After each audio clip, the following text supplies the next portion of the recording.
ചോറിൻ്റെ ഒക്കെ കൂടെ കഴിക്കാൻ പറ്റുക ഒരു തോരൻ്റെ റെസിപ്പിയാണ് ഞാൻ നിങ്ങൾക്കായി ഇന്ന് ഷെയർ ചെയ്യുന്നത്. അപ്പോൾ അതിനായിട്ട് നമ്മൾ കുറച്ച് തേങ്ങ ഇവിടെ ചിരണ്ടി എടുത്തിട്ടുണ്ട്. പിന്നെ നമുക്കിതിലേക്ക് ചേർക്കേണ്ടത് കുറച്ച് ജീരകം. നമ്മൾ ജീരകം ഇട്ട് കൊടുത്തു. ഇനി ഇതിലേക്ക് മഞ്ഞൾപ്പൊടി, 1/2 ടീസ്പൂൺ മുളക് പൊടി. ഇതിലേക്ക് നമ്മൾ ഇത്രയും ചെറിയ ഉള്ളിയും കൂടി ചേർത്ത് കൊടുക്കുന്നുണ്ട്. അപ്പോൾ ഇത് എല്ലാം കൂടി നമുക്കൊന്ന് ചതച്ചെടുത്ത് കൊണ്ടുവരാം. ഇത് തയ്യാറാക്കാൻ വേണ്ടിയിട്ട് നമ്മളൊരു പാത്രം അടുപ്പിൽ വെച്ച് കൊടുത്തു. ഇതിലേക്ക് നമുക്ക് കുറച്ച് എണ്ണ ഒഴിച്ച് കൊടുക്കാം. നമുക്കിതിലേക്ക് കടുകിട്ട് കൊടുക്കാം. കടുകിട്ട് കൊടുത്തു. കടുക് പൊട്ടിക്കഴിഞ്ഞ് നമുക്കിതിലേക്ക് വറ്റൽമുളകും ഉഴുന്നും കൂടി ഇട്ട് കൊടുക്കാം.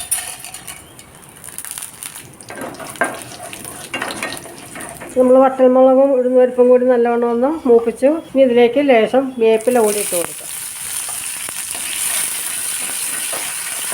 ഇനി നമ്മൾ ലേശം ഉഴുന്നുപരിപ്പൊക്കെ ചേർത്ത് കടുക് വറുത്തൊക്കെ ചേർത്ത് തോരൻ തയ്യാറാക്കുന്ന ഒരു പ്രത്യേക ടേസ്റ്റ് തന്നെയാണ്.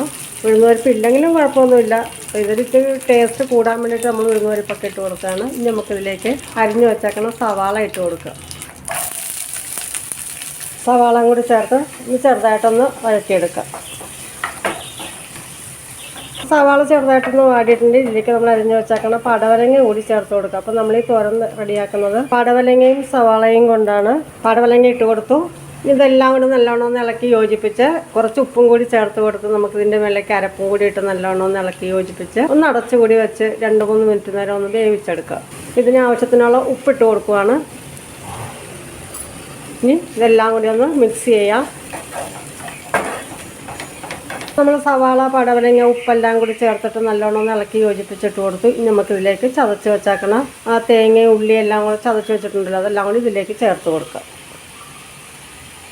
അരപ്പൊക്കെ ചേർത്തിട്ട് നമുക്കൊന്ന് നല്ലവണ്ണം വീണ്ടും ഇളക്കി യോജിപ്പിച്ച് ഒന്ന് അടച്ചുകൂടി വെച്ച് 2-3 മിനിറ്റ് ഒന്ന് വേവിച്ചെടുത്ത് കൊണ്ടുവരാം. വളരെ പെട്ടെന്ന് തന്നെ ആർക്ക് വേണമെങ്കിലും എപ്പോഴും തയ്യാറാക്കാവുന്ന ഒരു തോരനാണ്. നമ്മുടെ വീട്ടിലുള്ള ചേരുവകളൊക്കെ വെച്ചിട്ട് പെട്ടെന്ന് തന്നെ ചോറിൻ്റെ കൂടെ കഴിക്കാൻ പറ്റിയ ഒരു തോരൻ നമുക്ക് റെഡിയാക്കി എടുക്കാവുന്നതാണ്. നമ്മളെല്ലാം കൂടി മിക്സ് ചെയ്തിട്ടുണ്ട്. നമുക്കിതിനെ ഒന്ന് നല്ലോണം ഒന്ന് അടച്ച് വെച്ച് 2-3 മിനിറ്റ് നേരം ഒന്ന് വേവിച്ചെടുത്ത് കൊണ്ടുവരാം.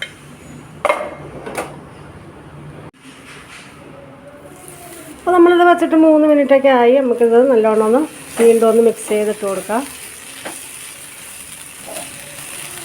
സവാളയും പടവലങ്ങയൊക്കെ ഒന്ന് വെന്തിട്ടുണ്ട്. ഇനി ഒന്നുകൂടി നമുക്ക് ഇളക്കി യോജിപ്പിച്ച് ഒന്നുകൂടി അടച്ചിട്ട് കൊടുക്കാം.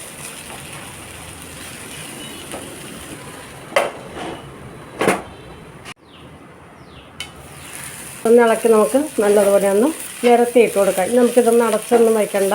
നിരത്തിയിട്ടൊന്ന് അതിൻ്റെ വെള്ളമൊക്കെ ഒന്ന് വരിയിപ്പിച്ചെടുത്താൽ മതി. തോരനൊട്ടും വെള്ളം ചേർത്തിട്ടില്ല. പടവലങ്ങളിൽ ലേശം വെള്ളാംശമൊക്കെ ഉണ്ടാവുമല്ലോ, അതുകൊണ്ട് വെള്ളമൊന്നും ചേർത്ത് എടുക്കണ്ട. വെള്ളമൊക്കെ ചേർത്ത് കഴിഞ്ഞാൽ ഇതിങ്ങനെ കുഴകുഴാന്നായി പോകും. അപ്പോൾ വെള്ളം ചേർക്കാതെ തയ്യാറാക്കുമ്പോൾ നമുക്ക് ഉതിരായിട്ടുള്ളൊരു തോരൻ ചോറിൻ്റെ കൂടെ കഴിക്കാൻ പറ്റിയൊരു തോരൻ നമുക്ക് റെഡിയാക്കി എടുക്കാം. അപ്പോൾ ടേസ്റ്റി ഹെൽത്തി ആയിട്ടുള്ള തോരനാണ് നമ്മൾ റെഡിയാക്കിയിട്ടുള്ളത്. എല്ലാവർക്കും ഇഷ്ടപ്പെടുന്ന ഒരു തോരൻ തന്നെയാണ്. അപ്പോൾ നിങ്ങൾക്ക് ഇഷ്ടപ്പെട്ടെങ്കിൽ ഒരു പ്രാവശ്യം ഇതുപോലെ ഒന്ന് തയ്യാറാക്കി നോക്കിക്കോളൂ. വീഡിയോ ഇത്രയേ ഉള്ളൂ. വീഡിയോ ഇഷ്ടപ്പെട്ടാൽ നിങ്ങളുടെ ലൈക്ക്, ഷെയർ, കമൻറ്റ്, സബ്സ്ക്രൈബ് തരാത്തവരും സബ്സ്ക്രൈബ് കൂടി തരിക.